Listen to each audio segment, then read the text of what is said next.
Hello and welcome to more Heroes of the Storm. We have the final of the DreamHack Valencia mini qualifier. The last final series, it is a best of 3 between Roccat and Kappa123. As already mentioned in the previous video, Kappa123 is maybe a name that you haven't heard of before, but these guys have been around for quite some time. They've been playing together, they've been practicing quite a lot, and most of the teams really respect them. They've been screwing with Team Liquid, for example, as well. And Roccat will not really have an easy game here. We go into map number 1, which is Sky Temple, and here we're going to find out who's going to take the lead in the series. This series determines who goes to DreamHack Valencia. Fnatic couldn't make it, so this is why we're having this mini qualifier. There's one spot remaining, and we are going to find out in this series right now who will attend the event. So guys, let's jump into the first map, Sky Temple, and find out who takes the lead in the series here.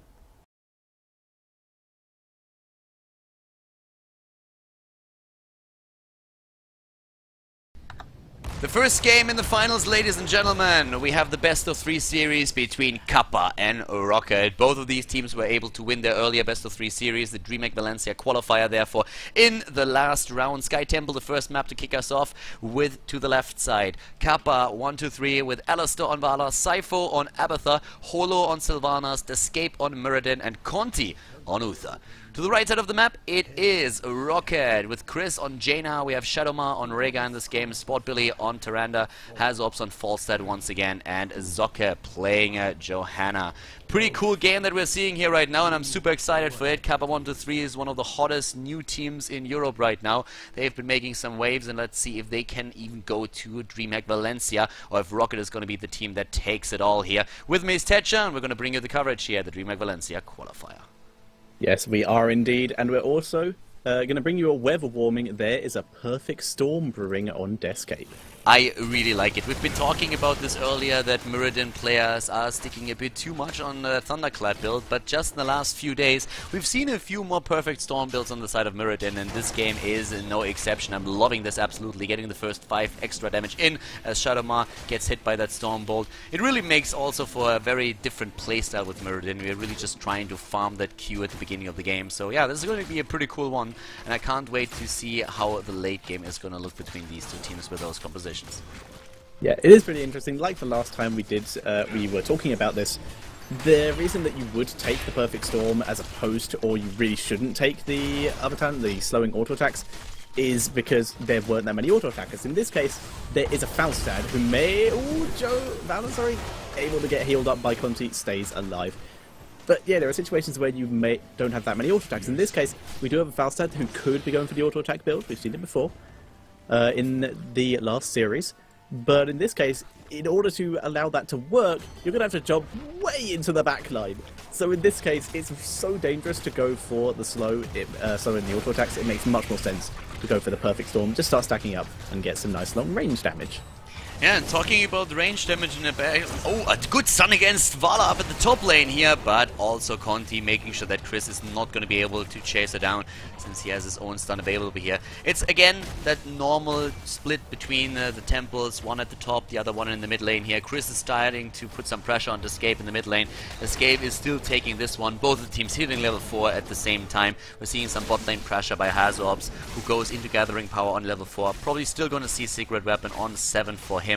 And of course, in this case right now, it's still the attempt of both of the teams to get all of the shots of the temple, stay even in experience, and prepare for the second phase of the game. Yep, Alistair dropping a little bit of damage onto Shadowmare there. Hazops just arriving though, they're going on to Holo. Holo with the Haunting Wave, able to get behind Chris and immediately starting to give chase, but Descape takes huge amounts of damage, gets vulnerable and gets wiped out a bit too far with that jump. Very well done here on the side of Roccat, turning this around like it.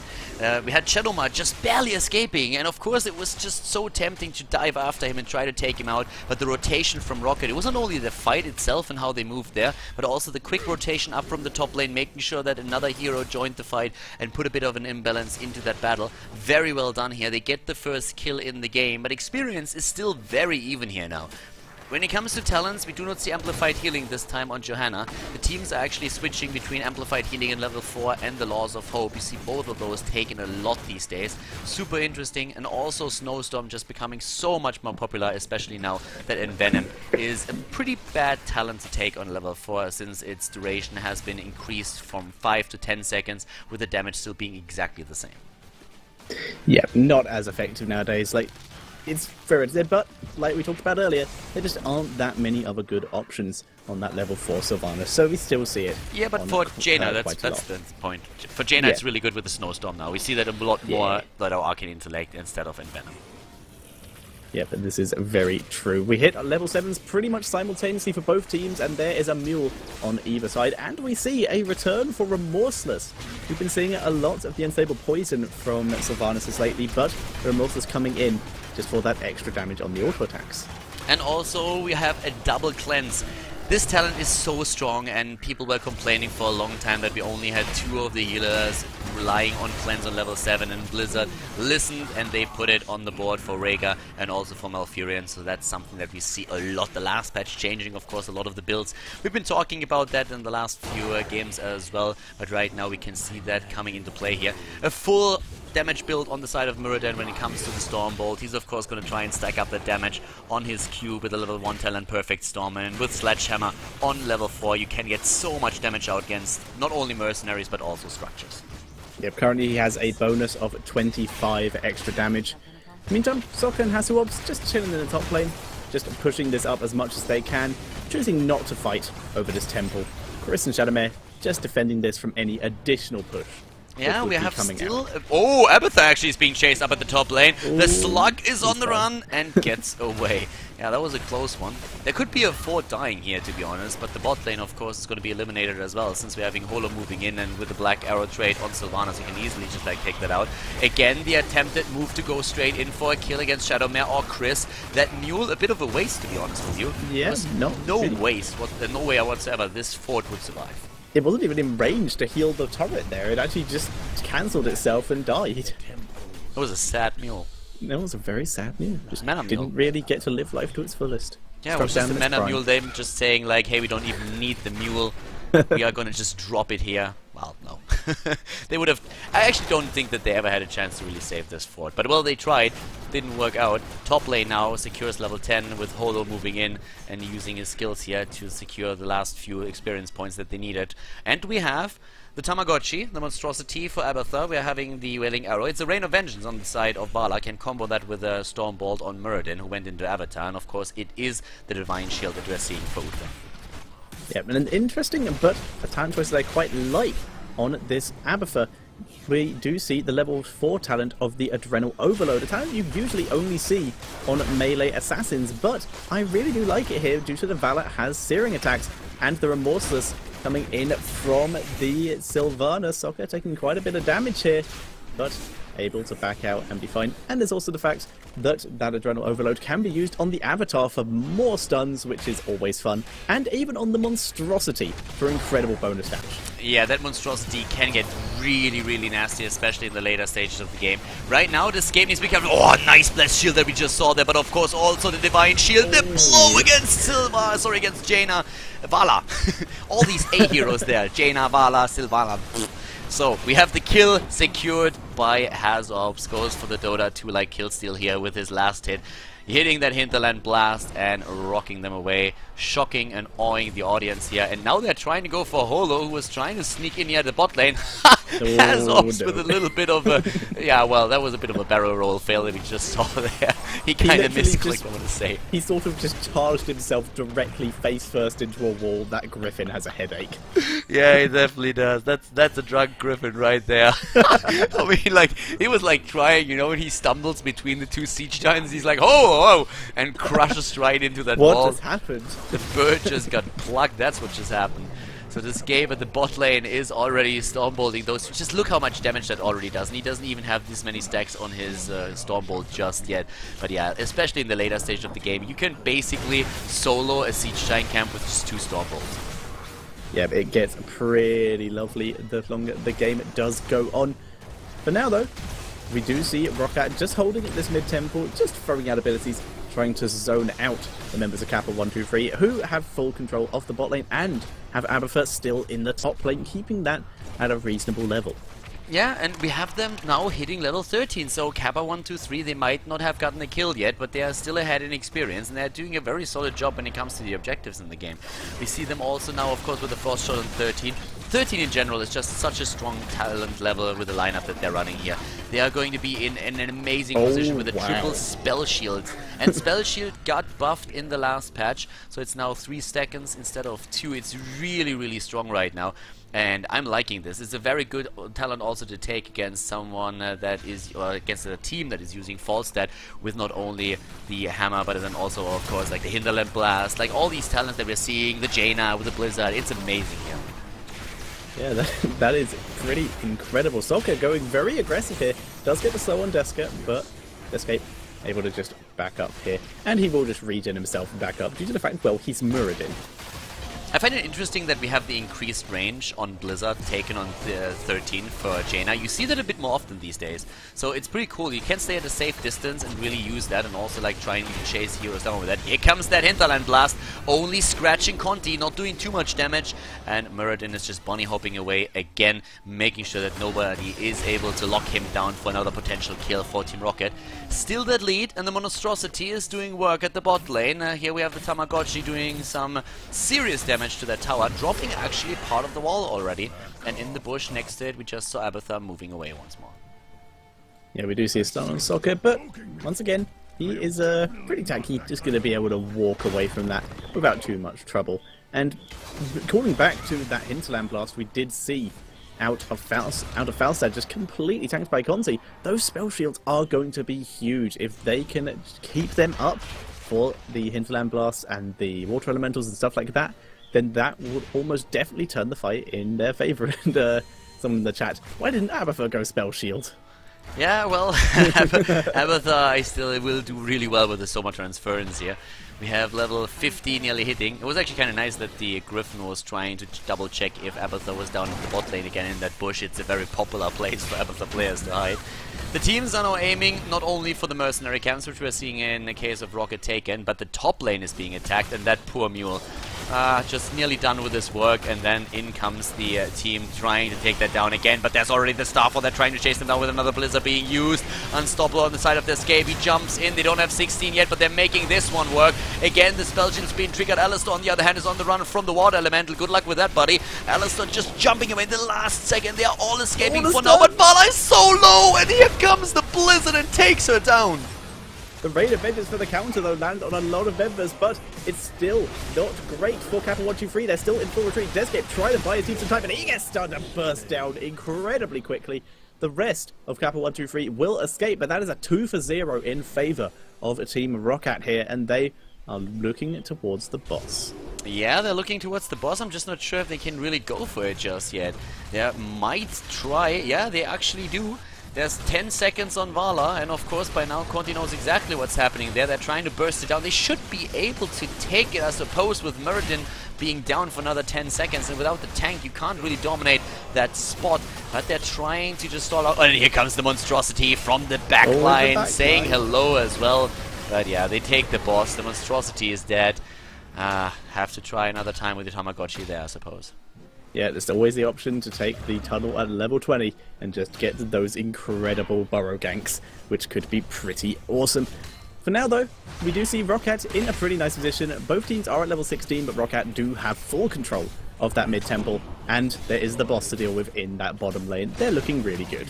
Yeah, Rocket is starting to establish themselves an experienced lead now, too. We have level 16, on the other hand, also available for Team Kappa123 as well. And in this case, it's actually like the Shadow Dagger that we're seeing, you know, the Cold Embrace talent. We're having Blood for Blood taken on the side of Vala, and even more important, Stone Form together with Benediction for Uther, who is going to have a lot of heal thanks to that.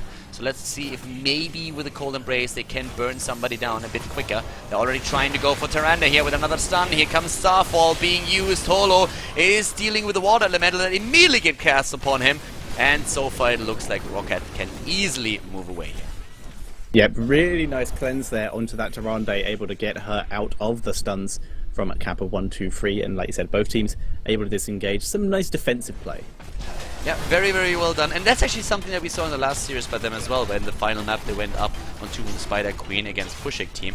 A very, just like, defensive position in a lot of those fights, trying to disengage. And if you think about it, there's not a single kill against them yet in this game. So they have 4 kills on their scoreboard, but there's only 0 for their opponents. So Kappa123 still in a very good position when it comes to experience, but they need to defend their bottom keep now. Yep, and most of them do go B. Only Sylvanas staying in the top lane to continue to push because she can, and the mule not going to be enough. In fact, it does just get killed off by the Shadow Dagger here. Now Zypho's here for some reason. He's just going to chill here. Now just in the middle of the lane. But enough members of Kappa123 did go back to drive back the team of Roccat. Now what you going to do now, Slug, huh? Yeah, teleport he's back. out of there. That's he's what used I his tunnel. Yeah, needs to just move back immediately. But yeah, again, level 18 for both of the teams soon enough. Temples are spawning again, and even though there's not a single kill on the board for Kappa123, they are in a solid position. They took down every single fort of their opponent now, so it's only the keeps that are still alive. That's the case for both of them. And we're having the bot lane being pressured again, and Sypho is a really, like, this Abathar wants to see the world. He's not AFK in base or anything, no, like, he is definitely trying to see everything of Sky Temple. An Abathar on holidays, I want to say. Someone make that just an album, an Ninja album. Dude, like, I can just picture him, you know, like with one of those silly suitcases with the stickers on it. He has the sunglasses on. A cap. A camera. Yeah, exactly. The cap, the camera. Like, the full thing, basically. He's just, like, sitting there taking pictures of the statues, visiting Harrison Jones and all that stuff that you can do on Sky Temple. That's what Abathar is currently doing. Yeah, well, currently he is, in fact, back in base, as he's just gone back to refill his suitcase, as he's used up all his clothes visiting the bot lane. Where will he go next? Where in the world is Abathar? He's top lane. Abathar is out on the map again. Like, he's actually at one of those night markets now. He's hiding there, but yeah, he's at a night market shopping again. So the temple in the mid lane is being contested. You can just see Roccat just moving around, right? They're trying to meet the rotation of their opponents. Here come the heroic abilities. Water elemental being used. Nice! That was a really cool cleanse that we just saw there. Barely making sure that that stun did not hit. Yeah, and Roccat taking the initiative to go aggressive in pretty much all of these fights, but Kappa123 just not having any of it with incredible cleanses, incredible disengage. Abathar with the monstrosity currently heading back to base, and this is a good thing about the monstrosity. You can just run it back and then just let it push up the lane on its own while you go and do other stuff. Deathscape gonna be starting onto Falstad here and then immediately jumping out, takes a bit of damage, and Johanna in a great position here. Wailing arrow only lands onto the Tyrande here. Everyone being dropped pretty low here. Shadowmare staying in the back, trying to keep Falstad healthy, and now we're seeing Muradin being dropped low. Nice rate of vengeance, but it does not save Muradin. And Kappa123 in full retreat, hits a lab blast, drops hollow pretty low. He's wailing, he's haunting wave away, but it's not going to be searching for Conti. He runs back into the enemy team to stop them chasing and buy his team the time to escape. Talking about escape, Sypho. Yes, He's alright. out. He is out again. He was visiting the mid lane this time, but a lot of kills that we're seeing now for Roccat. They got 2 more kills in the last fight, and they have the level 20 talent now.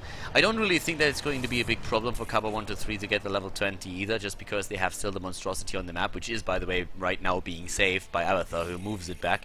But the boss will be taken again, probably, by Roccat, and even with a level 20 talent, this is starting to get a bit scary. Interestingly enough, we have Call of the Vile Timer taken, and I think that is a... I'm not quite sure, what do you think? I think that's a really bad decision. Considering that we have 3 spell shields on the opponent, we have no overdrive, we have secret weapon and giant killer taken. Why would you not go in this case for Nexus Frenzy? It is quite interesting. I think it's due to the fact that Hasuobs is his team's main source of damage, other than Jaina, and Jaina is getting burst down so quickly she has to bolt into the way in the backline. Hasuobs wants to start in the backline. He does not want to get caught out because he will get killed off very, very quickly. He's just trying to avoid that.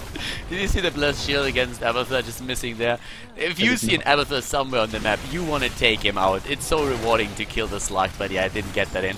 Interesting is the Fury of the Storm talent that has been taken by Sylvanas.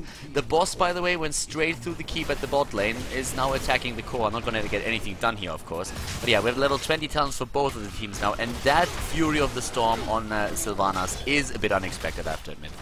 Yeah, it's pretty odd, and For those of you who haven't seen Fury of the Storm, rightly so.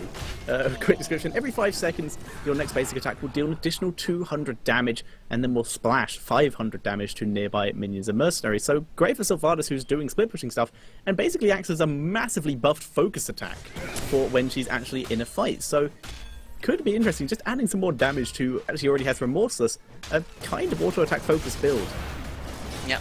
Bottom lane, we are seeing that in action now. They're starting to push that back. That, of course, also gives Abathur an opportunity later on to move onto the lane. But we're seeing the rotation again from Roccat to the top, and immediately a teleport back from nearly all of the heroes that we're seeing on the opponent's team, just to make sure that they're not going to lose another keep here. They already lost one, and they can't afford to lose another. Top lane, where the temple is going to activate. This is where we might see the next fight happen here, as suddenly it is again Muradin trying to chase down Chris. They're going for it. 20 versus 20. This is a chance that they have to take the fight to Roccat. Yeah, they want to try and make anything out of this they can. This is their opportunity to try and make a comeback. Hive Mind on the Abathur, like we said, could drop a huge amount of damage in this. There is a monstrosity in the bot lane. Deathscape runs in to Johanna. Neither one gets the advantage. Yeah, they're moving in here once again. The Escape, of course, being held by Abathur, taking down those minions, at least for now. Sokka Johanna's just waiting for an opportunity to use the Condemn. The Escape can still jump away from it. The top temple's where they're fighting, and in the meantime, we have the Monstrosity pushing the bot lane. So the longer they can delay it, the better I feel it is going to be for Kappa. Zokke getting pushed away from the temple. There is a Starfall in place for the zoning, and we have Hive Mind now on Abathur, which could really be strong, and they're going in already again, trying to go again. So look at that stun that we're seeing here, and here comes the Hinterland Blast, the Call of the White Hammer, the silence against Tyrande and False, and they're moving straight in again with Abathur trying to keep Muradin alive. Muradin does in fact survive, and Hollow, healed back up to basically full, was doing huge damage in that fight, but Hasselhoff's incredible engagement using his mini stun that he gets from the Hammer Time talent, able to just get that little stun onto Hollow and then get huge amounts of burst from all his damage, and Hasselhoff's just flying over the heads of everyone. They all know he's here, and he's just going to be a little defensive. Yeah, and you can already see in the statistics here, well, actually, just wait with that, because, well, we're having another engagement against Muradin. He gets away, and here comes the Monstrosity, dishing out some damage, really low on HP, though, and that is being targeted down by Hasselhoff immediately. Another cleanse saving here. They move back. But just look at the healing numbers here. You have Uther trailing so far behind Rhaegar. It's really one of those things that is a problem with Uther in the late game, that you just do not have enough heal. Yeah, it is the case. Like, he gets some very nice healing, and especially once he has his redemption talent, which he did go for in this situation. He can sacrifice himself and just drop huge amounts of healing. Yeah. But it's a really tough situation to be in, because like you said, Rhaegar, that ancestral healing is just going to stack up those stats pretty nicely and is incredible.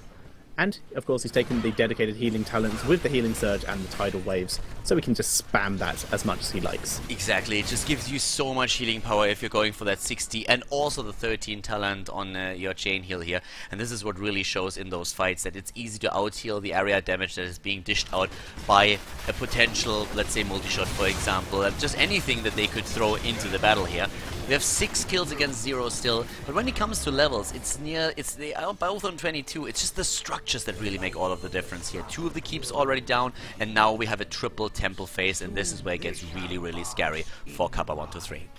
Yeah, Kappa123 with less buildings have no choice but to find Roccat and fight them, because they need to take control of any temples that Roccat take control of. But Roccat splitting up here and playing a little defensive. We had Falstad already hovering over the bot temple, showing himself and forcing Kappa123 to head down there. Now they are in the complete wrong spot to deal with the entire rest of Roccat. Yeah, and Roccat would be happy to take 2 of the temples. Bot lane, that's where we're having False. That is a full split. If they get 3 temples, then this game is going to be over in a few seconds. The temples. They were hovering over the boss, actually starting to take it, but now they realize, yeah, we can't do that. They have all the temples. They roll into mid temple, and they're able to chase Roccat out of that. But there's still 2 temples. They need to split up to do something. And in the meantime, Johanna's just going for the core. Roccat all over the map at this point, and it's not enough. Roccat gonna be taking game number 1. Well played. Yeah, very nice rotation there, and a little bit unfortunate by Kappa123 trying to go for boss here in the end. It is the lead in the series for Roccat, and well, we're gonna find out in the next game if they can advance to DreamHack Valencia. Wow, Roccat playing a very solid game there, taking the lead, And that was that was really well played by them. So Roccat already in the lead in the series, and we are going into the second map right now. It is going to be Shire, and suddenly we are seeing something that we didn't really expect.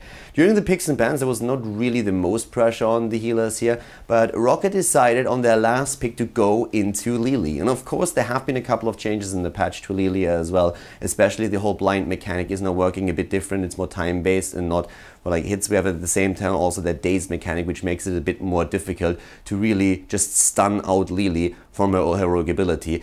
And it's an interesting one to say the least. I mean, in this case, we're having for their opponents currently in Nuburak, we are seeing also, of course, a Vala. We're having a Khaldor for the attacks, and at the front line together with the Nuburak, there's Tyrael. The LiLi composition a bit different, with the Johanna once again leading the front. In general, Roccat just loving Johanna apparently, and they really value the hero highly, even betting him out when they think that their opponent might run into a Johanna first pick as well. So for them, a very solid lineup, also with good damage. We have Zagara and the Falstad on the mix. And well, the last time we've seen LiLi, it didn't really work out too well. That was just a couple of days ago, even before the patch hit. Now, post-patch, let's find out if the LiLi composition can win the day, or if we're going to see a tie in the series and another chance for Kappa123 to advance to DreamHack Bucharest.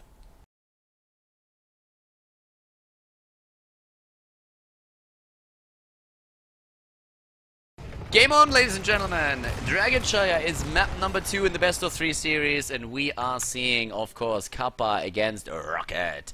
To the left side of the map, it is again Kappa. They're down in the series now. We have Holo on Khaldor, Cypher on Nuburak, Alistar is playing Vala in this game, Conti on Malfurion, and Escape on Tyrael. Looking at the right side of the map, it is the team in the lead now. One more map and they will go to DreamHack Valencia. Roccat with Chris on Sylvanas, Shadowmar on Falstad, Sport Billy on LiLi, yes, that happened, Soccer on Johanna, and Hazorbs on Zagara in this game. And Khaldor with me is, of course, Tetcher, and we're gonna find out if LiLi is back in the game.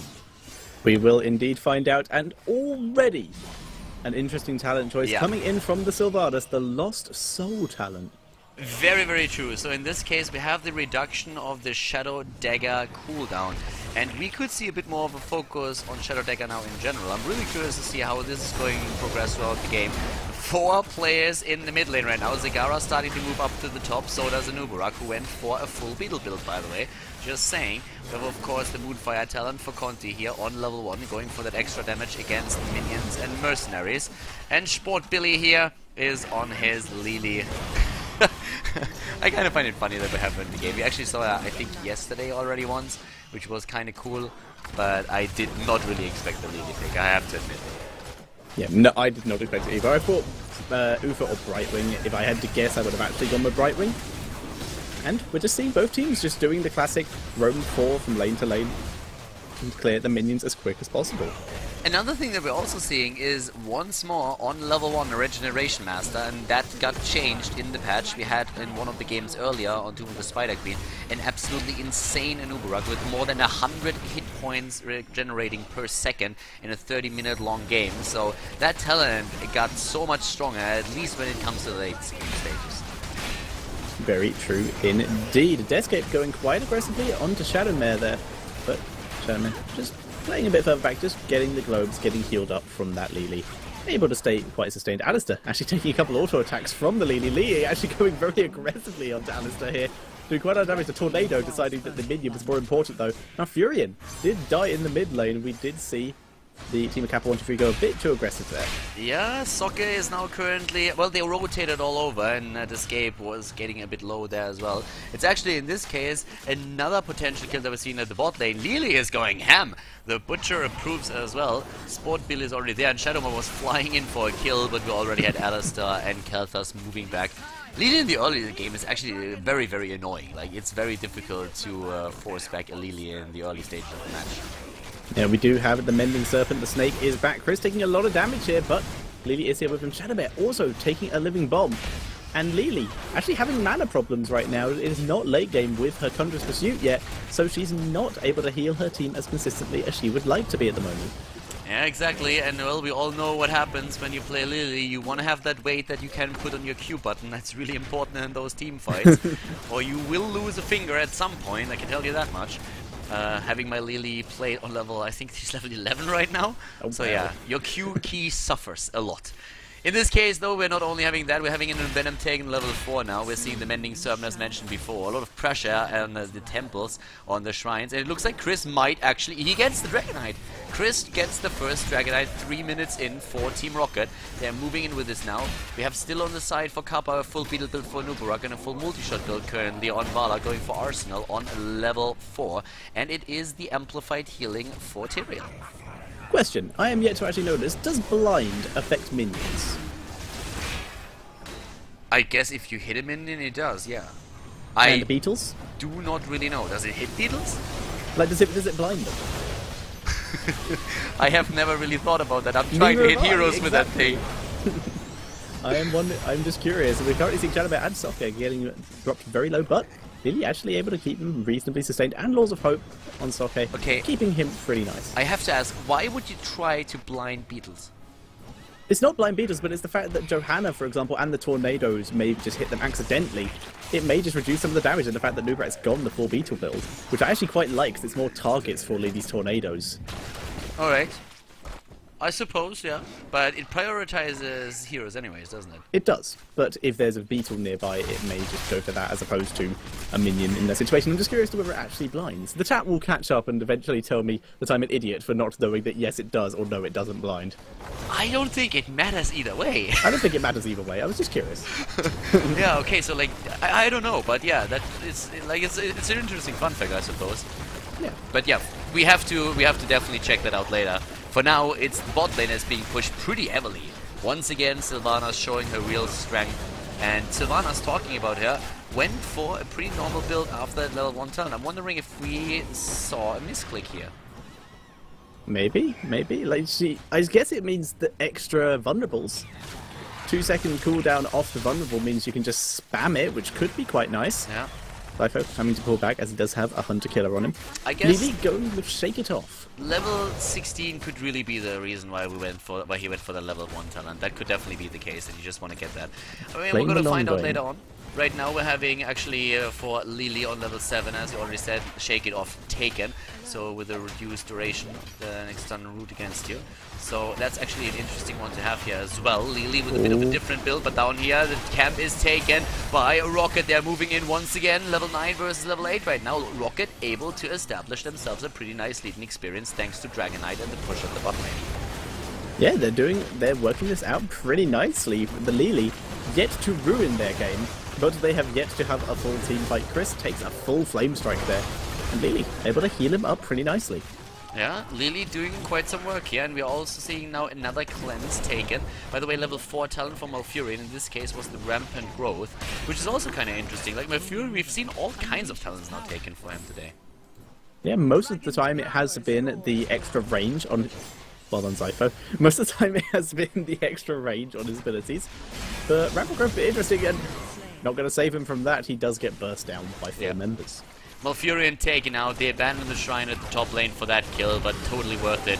And now, of course, they have another 10 seconds where they are 5 versus 4 on the map, and Zagara is using that to capture the shrine up top again, or at least trying to. But Cypher is moving in. Sokka, on the other hand, is assisting Zagara now. And we're even seeing Shadowmar flying in. They really want this one, and they go for another Dragonite, and they are also gonna get it.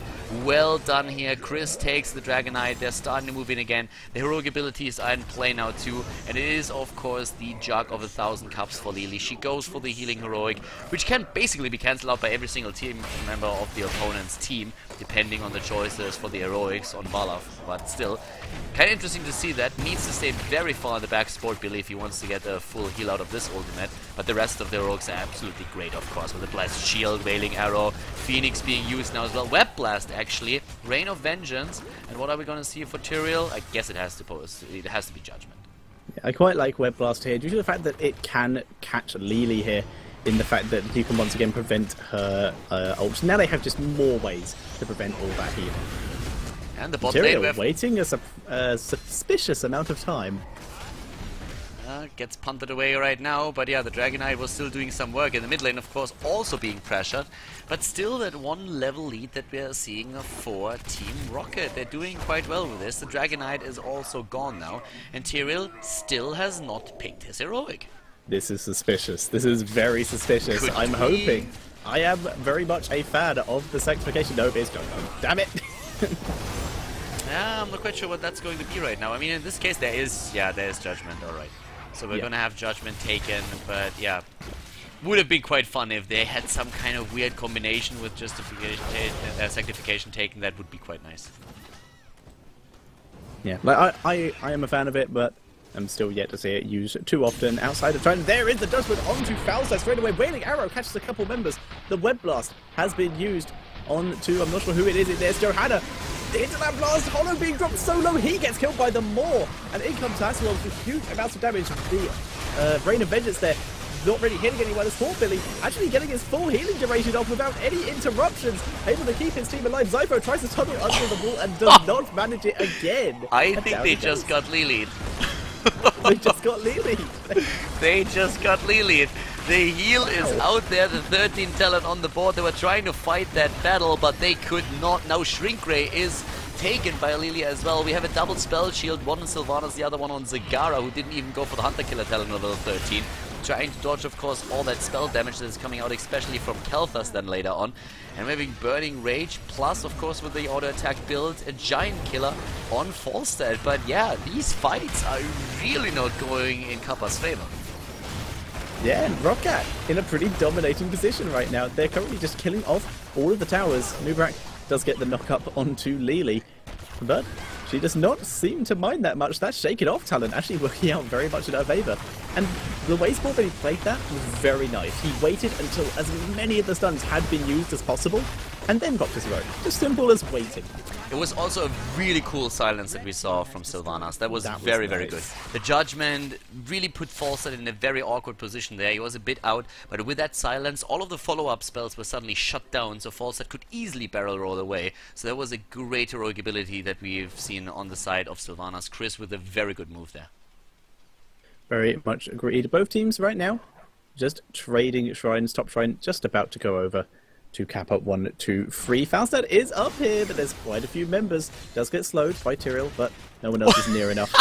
And again, they want him, they want him bad, and they get him. Oh, that was so... War is over, Bailing's going down, lots of stuns from both teams. Wailing Arrow catches the two tanks here, they're just being dropped quite low. Zypho, though, able to escape. Tyrael was able to teleport over the wall with his Eldritch Might, and they're able to get Falstad with an incredibly greedy play, but they do get it. The thing is that Falstad actually just like barreled right into the wall again. That seems to be a thing today. First Hazorbs on Sky Temple, and now we saw the same thing from Shadowma. He's just like, alright, wait until the last second, I can do this. Get over the wall, and he's just like, bam, beak into the wall again. And that killed him in the end there. He went through the wall, but then of course we had that follow-up. But it was pretty fun to actually see that. So Falstad dies, it's the first kill here. I liked what we saw afterwards though. Not only the Wedding Arrow that was great, but also the Maw. And it really made it difficult for Nuburak and Tyrael to escape again. For a second it looked like they might both die. Yeah, I really thought they were going to get it, but this is the first kill for Kappa. And once again, shrines change hands. So we're still not going to see the third Dragon Knight of the game yet. Yeah, up at the top lane. Oh, that's greedy. Yeah, well, there's 2 level lead, and we have level 60 now, and there it is, the Cold Embrace. That also explains the level 1 talent we've been talking about. This Judgment has been cleansed out. Really well done here. And the Hinterland Blast, they're trying to kill Chris. Chris is down. Vala as well, though. Good damage from Shadowma from the backline, but might not be enough. Tyrael already dead. Is trying to go for Hazos with the explosion, not killing Zagara out just yet, but Holo might be the next victim in the fight, as he's extremely low. But nope, it is a kill against the Nuburak, and Kelthas is surviving, just barely healed out by Conti. It's a 3-4-1 in favor of Roccat. Hazorbs flying up to the top lane immediately to go for the shrine, and this will be another Dragon Knight for Roccat, who are absolutely dominating this game. Yeah, Zagara heading straight to that statue so they can pick it up. Sportbilly and Soccer just going to start tapping at this mercenary camp so it does not disappear when Dragon Knight spawns, and to put even more pressure on the bottom lane while the Dragon Knight works on the mid lane. And Roccat looking so good at the moment, even with this LiLi. And like we predicted at the start, the Herbal Cleanse coming from LiLi, the amount of CC that's on the side of Kappa123, that Herbal Cleanse is going to be incredible. I'm actually like very surprised how dominant Roccat is here in this game. I expected Kappa123 to put up much more of a fight, especially after we've been hearing so much about them from other teams now, and they've been doing apparently really well in their match too. Now again they're moving back here, getting healed, Nubarak just barely surviving, Tranquility doing work, but Soccer dropping the first keep in the game, and Roccat just dominant performance here. Yeah, they're doing everything they can to just keep the aggression on. Chris dodging out the Flame Strike. We're actually getting quite close to level 2. Hinterland Blast coming down, only hits Deathscape, doesn't do too much. And that is one of Rockat's main damage sources here, so need to be a bit careful. Haswap's about to pop out the Dragon Knight. Alistair getting dropped very low thanks to that Lightning Rod. Doesn't really do much Deathscape. In full retreat, also taking a lot of damage. And we actually saw, I think, Johanna get knocked up there and immediately cleansed, but I might have misseen that. Yeah, we saw at the same time here now also another move against that keep. I think they could have even killed it. They're moving back because that level 16 talent is just around the corner for Kappa123. But I feel in this case it could even have pushed it in a little bit further, especially of course with Sylvanas being on the team. Here's the 16 now though, with Ignite, with a double, could be a triple Blood for Blood. There's the triple Blood for Blood, and Hardened Shield taken after the Ice Block on Malfurion. So yeah, pretty cool talents that we're seeing now coming out, and maybe this is exactly the sustainability in those fights that they need and the extra damage on Kael'thas. But the move at the bot lane, as the camp is taken up to the top, finishing off that keep, and this is just amazing play here from Roccat. Yeah, and I would like to point out that LiLi has about the same amount of healing as Malfurion. It looks like we're going to see a fight. A silence from Chris onto the Kael'thas there. Kael'thas being dropped low, needs a heal, and he gets the last second heal from Malfurion. LiLi healing in the back though, managed to get the full duration up, but it was not enough to save Sylvanas. And that is a kill over to Kappa123 for nothing, but they are now still on the defensive. And now also like 2 keeps down. We have LiLi with 35,000 heal in this game thus far. And if you look at Malfurion, even with Tranquility, he is at 33. So no interrupts actually against the heroic ability of LiLi. There was just like not a single fight where we've seen Kappa123 trying to cancel her out. Very good positioning from Sport Billy in particular. I'm really liking how long he waits usually for the stuns to be out for a chance to get his ultimate through, and he's been doing really work with this. And Herbal Cleanse, we've been talking about the talent a bit. Considering how much CC we are seeing on the side of Kappa123, it's a really great talent to have there, and not to mention that we have now the increased or decreased cooldown on the Cold Embrace thanks to level 1 talent with a Lost Soul, so that helps for the burst damage against heroes like Nubarak in the front line. Yeah, Roccat being very aggressive on Kappa123's side of the map right now, just clearing the mid and bottom lanes just to keep the pressure on, and they will grab that bottom shrine as well, just to prevent Dragon Knight going over to Kappa. Kappa do take top shrine and the top fort though, just to get something a little back. And we will keep mentioning this Herbal Cleanse. It's a cleanse every 3 seconds. Yeah, it's pretty good. Not only that, we're having 20 just in reach now. And there it is, a 3-level, well, it's a 2-level lead basically. Kung Fu Hustle got nerfed a bit, so that is actually, it's still pretty strong. It got nerfed a bit, it doesn't reduce the cooldown as much as it did before, but it's still an absolutely amazing talent to have. We have Epic Mount taken on Falstad, Indestructible, and 2 Bolt of the Storms here, and another Dragon Knight, and you know what, Thatcher, this could be the end of things. It could very much be the end of things. There is the silence, and Tyrael already dead, but Chris bolts the storm out of there, so he does not go down. And LiLi, with Shake It Off, just completely shrugs away a Nubarak there, and is now going back in. She has the living bomb on her. She does not care. She rolls in to help out Faster. Faster gets web blasted. LiLi and Chris going to be able to pick that off so quickly, and LiLi just doesn't care about all these flame strikes, just completely healing herself up, letting her Water Dragon heal her this time. In comes Haswap with the aggressive bolt, and there is the Devouring Maw to trap a couple members. And let's see what they can get hit to that bus. Nice ice block from Malfurion, but it doesn't save his team. Killing Malfurion now as well. Sypho is trying to borrow charge away here, but Sokka, of course, with another 36 seconds on the Dragon Knight, is already going straight for the core. Going ham and trying to drop that. We still have Holo in the backline with 1 Flame Strike after another, trying to get those in. LiLi again, thanks to Kung Fu Hustle with another heroic already. This talent is just crazy. And this is game. This is a 2-0 for Roccat. Roccat qualifies for DreamHack Valencia. Congratulations. Very solid play by the team. And Roccat doesn't even drop a map here. Wow, Roccat really making some work here. These guys take the series with a 2-0, running LiLi in the second match. very well played here and also a little bit unexpected. I mean, Roccat a strong team by any means, but still, Kappa123 have been making some waves lately, and a lot of people actually expected them to have a very good shot at winning the qualifier. But in this particular series here, they don't even take a map. It's a 2-0 victory for Roccat. Well deserved at that. I mean, great play that we see from them today. The series against Pushik already was amazing, and right now they are going with a 2-0 win over Kappa123, of course, to Valencia. They will attend the offline tournament. So congratulations to Roccat. Really well played, well deserved victory at that. I hope that you guys enjoyed the series too, and if you did, make sure that you drop a comment in the comment section here on the YouTube video, that you give the video also a thumbs up. And guys, I'm going to see you with more Heroes of the Storm content and hopefully a couple of competitive Butcher games pretty soon on the channel. So stay tuned and we'll have more for you in just a few days.